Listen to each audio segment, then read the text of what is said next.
Itu asyafaqah alal khalqi kullihim. Punya empati, punya kasih sayang ke semua makhluk. Bahwa takdir kita ada perbedaan itu ya wajar, tapi bahwa definisi itu nyata. Tadi beliau menyebut termasuk satu saudara atau satu komunitas dengan makhluk-makhluk Allah yang lain. Pernah suatu saat Nabi memuji ada seorang nakal itu diterima tobatnya Allah karena di jalan ketemu anjing, kemudian ngasih minum anjing itu dan Allah mengampuni. Meskipun secara hukum usul fikih tidak bisa digeneralisir. Misalnya kalau minumin anjing satu surga, kalau 100 tambah surga. Nanti lupa minumin manusia gara-gara kebanyakan minumin anjing gitu. Tapi apapun itu faktanya ada cerita di hadis seperti itu. Kemudian menyangkut komunitas internasional yang beberapa di antaranya tentu beda agama, beda keyakinan. Saya mau membacakan cerita di kitab Ar-Risalah Al-Qushairiyah. Jadi saya hanya membantu referensi-referensi yang diajarkan guru-guru kita. Ar-Risalah Al-Qushairiyah adalah kitab kesayangan Mbah Maimun karena dulu Mbah beliau dapat ijazah dari Said Umar Sato, kakaknya Said Abi Bakar Sato yang punya kitab I'anatul Talibin. Dan kitab itu dibawa ke Indonesia sampai ke saya sebagai murid beliau. Di antara yang disebut dalam Ar-Risalah Al-Qushairiyah ini Thariqatu Ahlil Ilm, kitab Ar-Risalah Al-Qushairiyah itu. Saya baca nasnya atau ibaratnya atau teksnya. Sami'tu ba'dal ulama yaqulu istadhafa majusiyun Ibrahim al-Khalil alaihi salam faqala bisyarti antuslima. Famarral majusiyu fa'awhallahu ta'ala ilaihi mundu khamsina sanatan nut'imuhu ala kufri. Falo nawal tahu lukmatan min ghairi antu talibahu bitahyiri dini. Famado Ibrahim alaihissalam ala athari hatta adrukahu wa atadharo ilaihi fasalahu anisabab fadhakaro lahu dhalik fa aslamal majusiyu. Jadi suatu saat Nabi Ibrahim itu kan terkenal Abu Duyuf, orang yang mesti menservis tamu-tamu itu. Kita tahu dulu itu ndak ada warung, ndak ada hotel, ndak ada, ya pokoknya ndak ada mall. Sehingga kalau orang pergi itu kelaparan betul itu.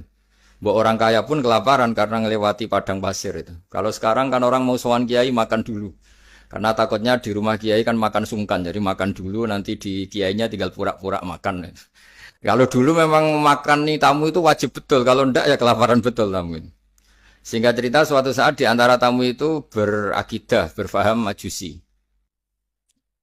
Atau beragama majusi lah gampangannya itu. Terus Nabi Ibrahim nggak mau, saya mau ngasih makan syaratnya Anda harus Islam. Akhirnya orang ini putus asa kemudian meninggalkan Nabi Ibrahim. Saat orang itu meninggalkan Nabi Ibrahim, Allah memberi wahyu ke Nabi Ibrahim.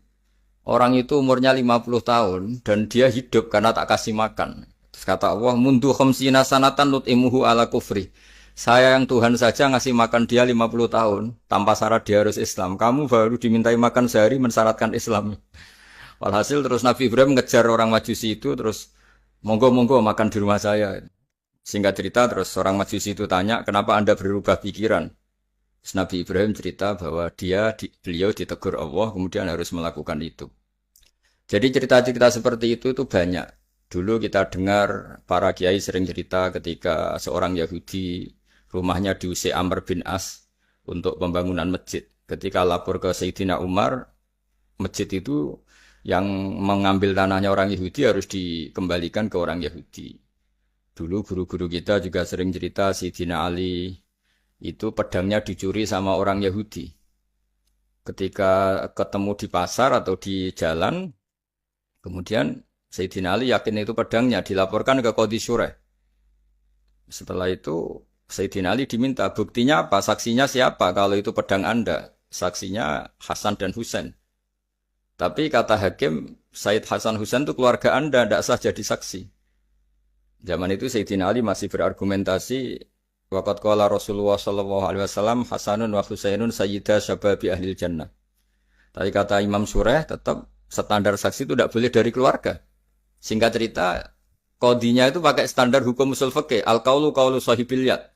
Yang dibenarkan adalah yang sekarang megang barang itu. Ketika nggak ada saksi, al-musaddaq yang dibenarkan al-qaulu qaulu sahibil yad. Yang dibenarkan ya yang megang barang itu. Singkat cerita dimenangkan oleh orang Yahudi tadi. Setelah dimenangkan, Sayyidina Ali agak kecewa. Masa seorang Amiril Mukminin sidang di pengadilan negeri kalah. Tapi orang Yahudi tadi akhirnya insaf, sadar sampai masuk Islam. Sampai beliau ngendikan, bihada taqumus sama wal ard. Karena ini langit dan bumi berdiri, karena keadilan itu. Jadi ini cerita-cerita referensi yang bisa menolong teman-teman siapapun berkomunitas internasional. Karena pikiran saya sederhana ya, al ilmu yurisul akhwal. Ilmu itu melahirkan sikap. Jadi kalau kita punya referensi yang cukup tentang toleransi, insya Allah kita hidup di mana saja punya toleransi. Karena toleransi itu juga ajaran agama. Di antara yang diceritakan para guru-guru kita adalah ketika Nabi mau dibunuh oleh orang namanya Daksur. Atau Duksur siapa, enggak tahu KTP-nya saya. Kiai-kiai kalau baca Daksur. Ketika beliau sedang santai di satu tempat, tahu-tahu ada orang yang mengambil pedangnya, kemudian bilang, Mayyam na'uka minni ya Muhammad. Sekarang Anda sama saya berdua, siapa yang bisa menghalangi kamu? Nabi dengan rileks menghentikan Allah. Kemudian si Daksur ini gemetar, pedang jatuh. Kemudian diambil Nabi. Sekarang ya Daksur, Mayyam na'uka minni, yang bisa menghalangi kamu siapa? Orang itu bilang la ahada, tidak siapapun.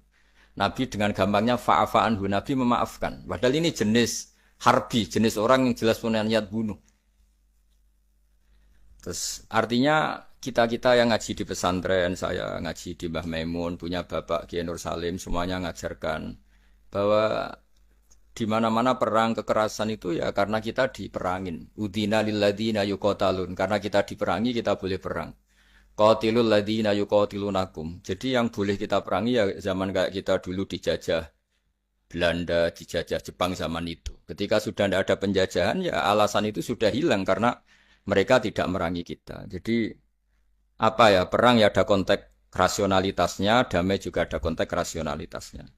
Tapi karena kita punya tradisi referensi, teman-teman yang di Jerman tak bantu tadi ada kitab Arisal Al-Qushairiyah, terus ada beberapa cerita-cerita tadi kayak Daksur. Kalau ayatnya jelas ya, jelas qatilul ladzina yuqatilunakum wa in janahu lisalmi fajnah laha wa tawakkal 'ala Allah. Bahkan seperti yang diceritakan Profesor Quraisy tadi, yang sedang kita benci pun bisa saja suatu saat teman. Dalam surat Mumtahanah itu atau Mumtahinah ada ayat asawwau ayyaj'ala bainakum wa bainal ladzina ataitum minhum mawaddah. Bisa saja orang yang sekarang kamu benci suatu saat kamu cintai. Wallahu qadir, itu Allah Maha Kuasa.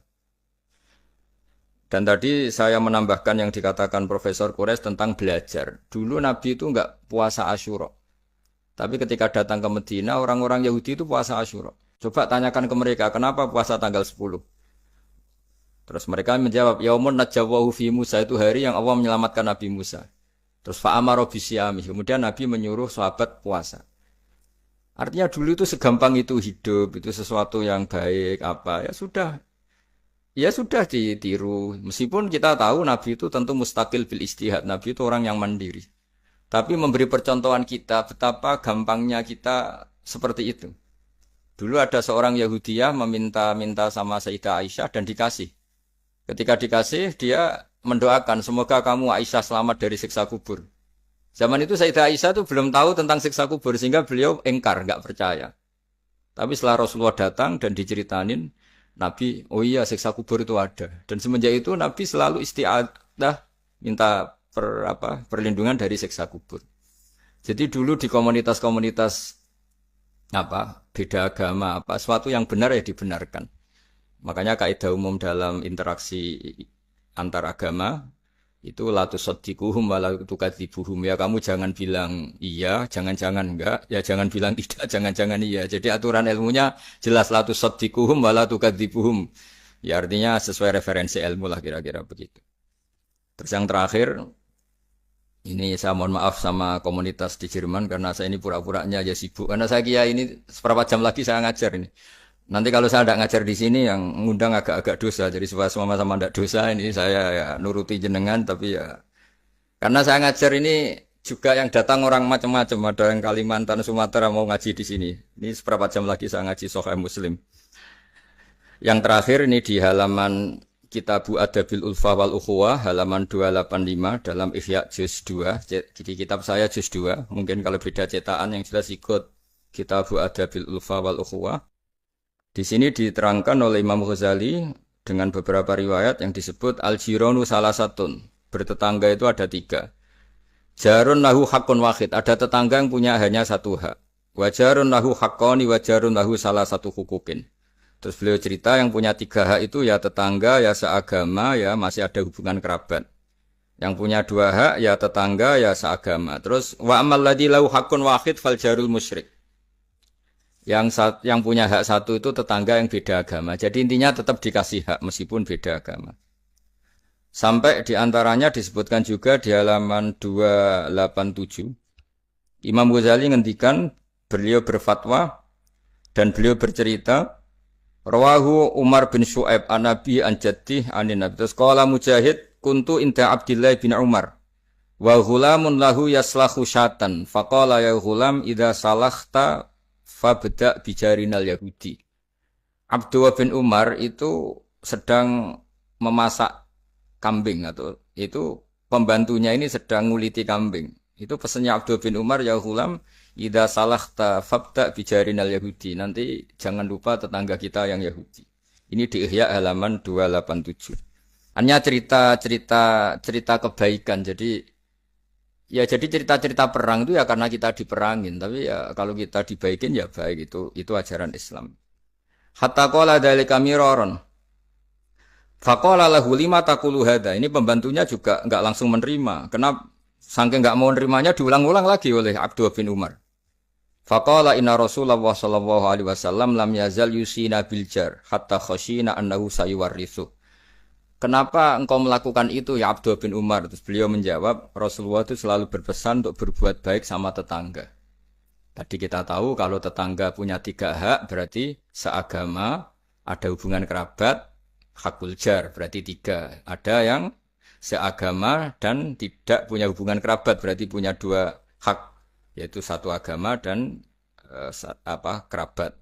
Ada yang punya 1 hak saja, ya tidak keluarga, tidak seagama, tapi karena tetangga itu juga tetap punya hak. Dan itu pun masuk kategori lam yazal yusina bil jar, termasuk orang-orang yang harus kita baikin. Ya kalau di Qur'annya kayak tadi ya, qatilul ladzina yuqatilunakum, boleh merangi ya yang merangi kita. Udzina lil ladzina yuqatalun, diberi hak merangi ya sama yang merangi kita, bukan yang tidak merangi kita.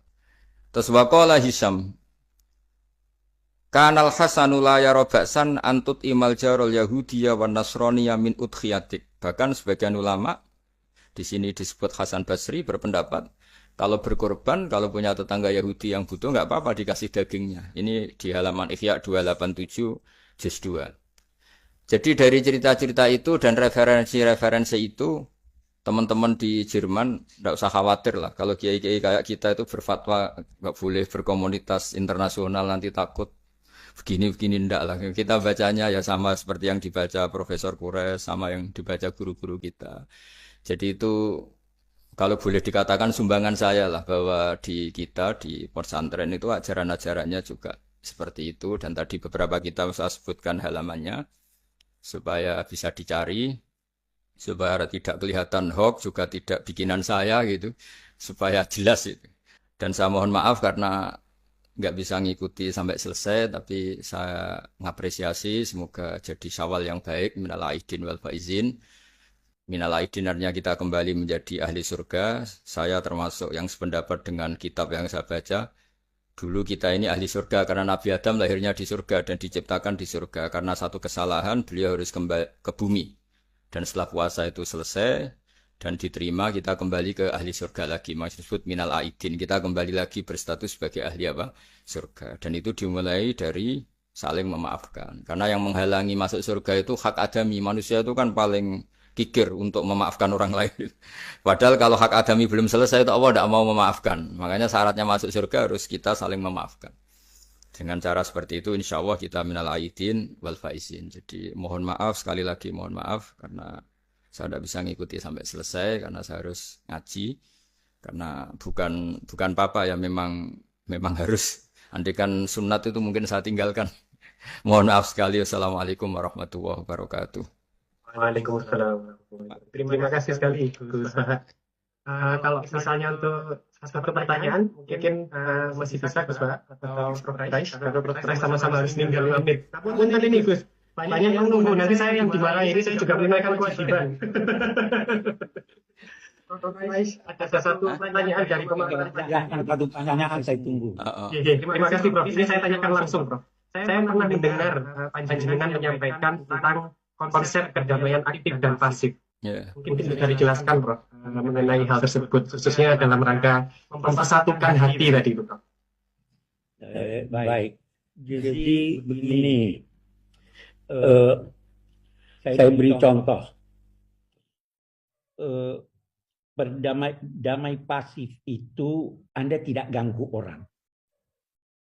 Damai aktif itu Anda memberikan sesuatu yang positif pada orang. Kalau kita berada di bus, duduk tanpa menyapa yang di samping kita, tanpa mengganggunya, kita duduk dengan baik sambil membaca atau merenung, itu terjadi kedamaian, tapi itu damai pasif. Ada yang aktif adalah Anda memberi dia, ini koran Mas mau baca, ini permen Mas, ajak dia ngobrol dan sebagainya, itu damai aktif. Nah, di Al-Qur'an itu dua-duanya ada itu. Ya, idza khatabahumul jahiluna qalu salam. Kalau mereka itu disapa oleh orang-orang jahil, mereka tinggalkan. Salama, saya berikan kedamaian, damaian pasif. Nah, ya karena itu pesannya, kalau tidak bisa memberi, jangan ambil haknya orang. Kalau tidak bisa memuji, jangan cela dia. Kalau tidak bisa membantu, jangan jerumuskan dia. Itu damai pasif dan aktif. Terima kasih. Terima kasih Prof. Quraish Shihab. Sejatinya kami ingin memohon doa juga, tetapi insya Allah sedikit. Insya Allah lain kali kita ini. Terima kasih sekali. Terima kasih. Assalamualaikum. Waalaikumsalam. Sekarang kita lompat kembali ke Gus Baha. Moga-moga beliau masih berkenan menjawab pertanyaan saya. Ngapunten Gus, satu saja Gus. Panjenengan pernah menyampaikan apabila kebodohan itu merusak, tetapi sok pintar itu jauh lebih merusak. Nah, ini mungkin panjenengan berkenan menyampaikan soal itu. Tentu ada bodoh yang benar-benar nggak ditoleransi Allah Ta'ala, yaitu bodoh tentang Tuhan ya. Kita dikasih nikmat Allah, dikasih bumi untuk dipakai tanpa bayar, dikasih oksigen. Kemudian kita bodoh, nggak tahu yang memberi siapa, itu kan bodoh betul. Tapi lebih merusak lagi ketika nggak ngerti, mengklaim dirinya sebagai ngerti. Karena itu artinya kan sesuatu yang harusnya larangan dimengerti, gara-gara kamu bilang itu ilmu, itu terus diilmukan. Jadi sesuatu yang salah tapi diilmukan. Itu lebih ngeri karena menyesatkan. Saya beri contoh misalnya begini. Kita di pondok itu kan ngaji jelimet lah. Jelimet itu ya detail ya. Sehingga kita tahu lah bodoh yang paling nggak ditoleransi itu bodoh tentang Allah. Sehingga ketika pertama kita ngaji, awalu wajibin alal insan ma'rifatullah. Pertama yang harus kita tahu itu Allah. Kita sebagai warga negara Indonesia saja tahu presidennya siapa, bupati kita siapa. Masa di buminya Allah tidak tahu yang bikin siapa, itu kan kebangetan. Itu bodoh, itu merusak. Terutama bodoh dalam hal-hal yang harus ngerti, yaitu tadi ma'rifatullah. Tapi juga ada yang lebih fatal lagi, tidak ngerti tapi menyesatkan dengan klaim ngerti. Itu yang umat Islam zaman Imam Ghazali itu selalu mengingatkan bahayanya filsafat yang menyesatkan. Misalnya teori tentang Tuhan. Tuhan itu logos, logos terus begini itu jeluwimet. Sampai yang dengarkan aja nggak paham, yang ngomong juga masih nggak paham, apalagi yang mendengarkan. Tapi itu kan mengkaburkan teori Tuhan yang sejelimet itu. Padahal Tuhan bisa ditemukan dengan cara yang mudah. Tuhan itu siapa? Ya, yang pokoknya yang menciptakan langit bumi itu namanya Tuhan. Tuhan itu siapa? Yang wujudnya paling awal itu namanya Tuhan. Tapi gara-gara diberi penjelasan seakan-akan jelimet ilmiah, padahal itu nggak benar, itu hanya nggak benar. Nah, itu lebih ngeri lagi karena orang akan bertuhan dengan cara yang salah. Ya kira-kira gitulah contoh ekstrimnya. Terus saya gimana? Terus saya nambahi tadi. Udah cukup ya? Ini penutup permintaan dari kawan-kawan untuk berdoa, Gus. Oh iya. Untuk kami-kami yang di sini. Ya, Prof. Siap tadi juga sudah melimpahkan panjenengan. oh ya.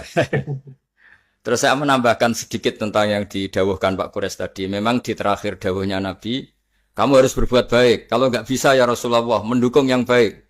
Kalau nggak bisa ya Rasulullah, Nabi terakhir ngendikan, takufu syarroka anin nas fa innaha sadaqatun minka ala nafsik. Potensi kejahatan kamu jangan menimpa orang lain, itu ya bagian dari sedekah kamu. Jadi takufu syarroka anin nas fa innaha sadaqatun minka ala nafsik. Jadi misalnya bawaan kita baru nggak mood, bawaan kita baru ingin emosi, ya sebaiknya jangan ketemu orang, nanti bawaannya cemberut. Tapi kalau bawaan kita sedang baik, ya sudah nggak apa-apa ketemu orang itu. Jadi ya, diukur-ukur sendiri lah gitu. Makanya kalau sedang jatuh tempo kredit, banyak utang, nggak usah keluar. Nanti bawaannya ketemu orang marah ya kira-kira gitu. Ya dihitung-hitung sendiri. Al-Fatihah. A'udzubillahi minasyaitonirrajim. Bismillahirrahmanirrahim. Alhamdulillahirabbil alamin. Arrahmanirrahim. Maliki yaumiddin. Shiratal ladzina an'amta 'alaihim ghairil maghdubi 'alaihim waladdallin.